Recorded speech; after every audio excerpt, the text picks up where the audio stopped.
ትንሽ ለውጥ እንዴት ትልቅ ስኬት ያመጣል? የ1% መሻሻል ሚስጥር። አንድ ቀን ብቻ 1% ብትሻሻሉ ህይወታችሁ ላይ ምን ለውጥ ይመጣ ይሆን? ብዙዎች 1% ምንም አይደለም ይላሉ። ነገር ግን ሳይንስና ህይወት ተሞክሮ የሚያረጋግጡልን ነገር በጣም የተለየ ነው። ትንሽ መሻሻል በየቀኑ ሲደጋገም ከጊዜ በኋላ ተራራ የሚሆን ለውጥ ያመጣል። ዛሬ በስኬት ከፍታ ላይ ያሉ ሰዎች በአንድ ጀንበር ወደዚያ አልደረሱም። በየቀኑ ያደረጓቸው ትንንሽ ተከታታይና ትክክለኛ ውሳኔዎች ነበሩ የቆሙበት ከፍታ ላይ ያደረሷቸው። አቶሚክ ሃቢት የተሰኘው መጽሐፍ ደራሲ ጄምስ ክለር እንዲህ ይለናል። በየቀኑ 1% ከተሻሻላችሁ ከአንድ ዓመት በኋላ ውጤታችሁ ከ37 እጥፍ በላይ ይሆናል። ይህ ሂሳባዊ መርህ ነው። 1.01 ዘ ፓወር ኦፍ 365 ብናረገው ያ ማለት 37.78 ይመጣል። በተቃራኒው በየቀኑ 1% ያሽቆለቆላችሁ ብትሄዱ ደግሞ 0.99 ዘ ፓወር ኦፍ 365 ይመጣል። ያ ማለት 0.03 ይሆናል። ማለትም ውጤታችን ወደ 0 ይጠጋል ማለት ነው። ይህ የተደራራቢ እድገት ወይንም ውድቀት ኮምፓውንድ ግሮዝ ወይንም ኮምፓውንድ ፎል ነው። ትንሹ 1% በራሱ ትልቅ አይመስልም። ነገር ግን ጊዜ ላይ ሲደራረብ የበረዶ ቅንጣት ከመንከባለል ወደ ግዙፍ የበረዶ ኳስ እንደሚቀየር ሁሉ ህይወትን የሚቀይር ኃይል ይኖረዋል።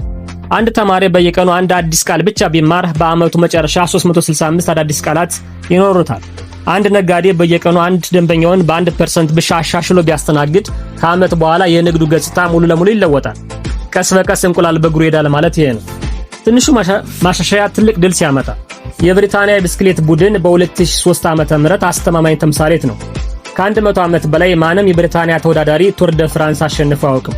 የቡድኑ አፈጻጸም በዓለም ታችኛው ደረጃ ላይ ነበር። አሰልጣኝ ዴቭ ብሬልስፎርድ መጥተው ትልቅ ለውጥ ሳይሆን የ1% ጥቃቅን ማሻሻያዎች ክምችት ብለው የጠሩትን ዘዴ ተግባራዊ አደረጉ። ምን አሻሻሉ? የብስክሌቱ ጎማ ተመቻቸ፣ 1% ፍጥነት ጨመረ። የስፖርተኞች የአመጋገብ ስርዓት ተቀየረ፣ 1% ጉልበት ጨመሩ። የመኝታ ፍራሽ ተቀየረ፣ 1% እንቅልፍ አሻሻለ። የእጅ መታጠቢያ ቴክኒክ ተማሩ፣ 1% ህመም ቀነሰ። የልብስ ጥራት፣ የአየር ግፊት ማስተካከያ፣ የልምምድ ጊዜ አመቻቹ። ለሁሉም 1% ብቻ ለውጥ ማለት ነው። እያንዳንዱ 1% በራሱ ከንቱ ይመስል ነበር። ነገር ግን ሁሉም ተዳምረው ሲደራረቡ ውጤቱ አስደናቂ ሆነ። ይህ ቡድን በተከታታይ ቱር ደ ፍራንስን አሸንፏል። በኦሎምፒክም በርካታ የወርቅ ሜዳሊያዎችን አስገኝቷል። አእምሮ የሚወደውን ያጸናል ይለናል ሳይንሱ። የኛ አእምሮ በአንድ ጀንበር ለሚደረግ ከፍተኛ ለውጥ ተፈጥሯዊ ተቃውሞ አለው። ሳይንቲስቶች ይህንን ሆሞስታሲስ ይሉታል። አካል ሚዛኑን ለመጠበቅ ድንገተኛ ለውጥ ይዋጋል። ዛሬ ከነገ ጀምሮ 2 ሰዓት ሮጣለሁ ማለት አእምሮ እንደ ስጋት ስለሚቆጥረው በፍጥነት ያሰናብተናል። ነገር ግን አእምሮአችን ነርቭ መላመድ ኒውሮፕላስቲ የሚባል ድንቅ ባህሪ አለው። ማለትም በተደጋጋሚ የምናደርገው ተግባር አንድ የነርቭ መተላለፊያ መንገድ ሲመሰረትለት ልክ እንደ ጫካ ውስጥ በተደጋጋሚ ስንራመድ መንገድ እንደሚገለጥ ልማዱ ይጠናከራል። 1% የሚሆነው ትንሽ ለውጥ የሚያስደንቀው በዚህ ነው። ለምሳሌ በቀን 5 ደቂቃ ብቻ ማንበብ መጀመር አእምሮአችን ማንበብ የዕለት ተዕለት ነገሬ ነው ብሎ እንዲቀበሉ ያደርጋል። ቀስ በቀስ የ5 ደቂቃ ወደ 10፣ 20፣ 30 ያድጋል። የውሃ ጠብታ ድንጋይ ይሰነጥቃል ማለት ይሄ ነው። ሌላው ሳይንሳዊ እውነታ አንድ ትንሽ እርምጃ ስናጠናቀቅ አእምሮአችን ዶፓሚን የሚባለውን የደስታ ኬሚካል ያመነጫል። በየቀኑ 1% ስናሻሽል እያንዳንዱ እርምጃ ስኬት ሆኖ ይሰማናል። ይህም ለሚቀጥለው ቀን ተነሳሽነት ይጨምራል። ትልቅ ለውጥ ስንሞክር ግን ውጤቱ ወዲያውኑ ስለማናየው ተስፋ ቆርጠን እንተወዋለን። 1% መሻሻል ግን ተከታታይ የድል ስሜት ይሰጠናል። ለምን ብዙ ሰዎች ይሸነፋሉ? የግዙፍ ወጥመድ የሚባል ሐሳብ አለ። እሱን እንይ። ብዙዎች የሚጎተቱት ወይም የሚሳሳቱት ሁሉም ወይም ምንም ኦር ነቲንግ በሚባል ያስተሳሰብ ወጥመድ ነው። ከነገ ጀምሮ 100 ገጽ አነባለሁ፣ ስኳር ፈጽሞ አቆማለሁ፣ በየቀኑ 2 ሰዓት ሮጣለሁ። እነዚህ ከባድ ግቦች ናቸው። አንድ ጊዜ ስናቋርጥ ራሳችንን እንወቅሳለን። አልቻልኩም ብለን ሙሉ በሙሉ እንተዋለን። ነገር ግን የ1% ህግ እንዲህ ይለናል። 5 ደቂቃ ብቻ ሩጡ፣ 1 ገጽ ብቻ አንብቡ፣ ከነገ ጀምሮ 1 ማንካ ወይም የማንካ ግማሽ ስኳር ብቻ ቀንሱ። ይህ አእምሮን አያስደነግጠውም። አንዴ የጀመራችሁትን ልማድ ግን እንደ ውሃ ፍሰት መንገዱን ያሰፋል።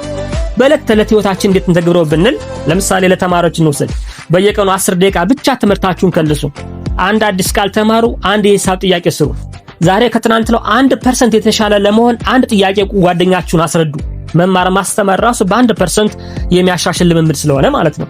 ለሰራተኞችስ ምን እናድርግ? በየቀኑ አንድ የሥራ ሂደታችን በ1% እናሻሽል። በቀን አንድ አዎንታዊ አስተያየት ለሥራ ባልደረባችን እንስጥ። ለወላጆች በየቀኑ 15 ደቂቃ ከልጆቻችሁ ጋር አንብቡ ወይም አውሩ። ለልጆቻችሁ አንድ ትንሽ የህይወት ትምህርት አካፍሉ። ስህተት መስራት የመማር አካል ነው በማለት የልጆቻችሁን ስነልቦና 1% አጠናክሩ። ለጤና በመጀመሪያ 5 ደቂቃ ብቻ ተራመዱ። ከዚያ 10፣ 15 ደቂቃ ከፍ ይበል። በቡና ውስጥ 1 ማንኪያ ስኳር ቀንሱ። ከመተኛታችሁ በፊት 1% የሚሆን የምስጋና ልምምድ አድርጉ። ዛሬ ራሳችሁን እንዲህ ብላችሁ ጠይቁ። ነገ ከዛሬ 1% የተሻለ ለመሆን ምን ትንሽ እርምጃ ልውሰድ? ምናልባት 5 ደቂቃ ማንበብ ሊሆን ይችላል። ምናልባትም 10 ደቂቃ መራመድ ሊሆን ይችላል። ምናልባትም አንድ አዲስ ቃል መማር ሊሆን ይችላል። ምናልባትም አንድ ገጽ መጻፍ ሊሆን ይችላል። ምናልባትም አንድ ስህተት ማስተካከል ሊሆን ይችላል። ምናልባትም አንድ ሰው ማመስገን ሊሆን ይችላል። ወይም ከናንተ ልብ ውስጥ ያለውን አንድ ነገር ብቻ ማድረግ ሊሆን ይችላል። ያ 1% ለዛሬ በቂ ነው። ነገ ደግሞ ሌላ 1% ትጨምሩበታላችሁ። ሳታውቁት አንድ ቀን ወደ ኋላ ስትመለከቱ ትገረማላችሁ። ስኬት የዕለት ተዕለት ልማዶች ድምር ነው። አንድ ቀን የተፈጠረ ተአምር በፍጹም ስኬት ሊሆን አይችልም። አመሰግናለሁ።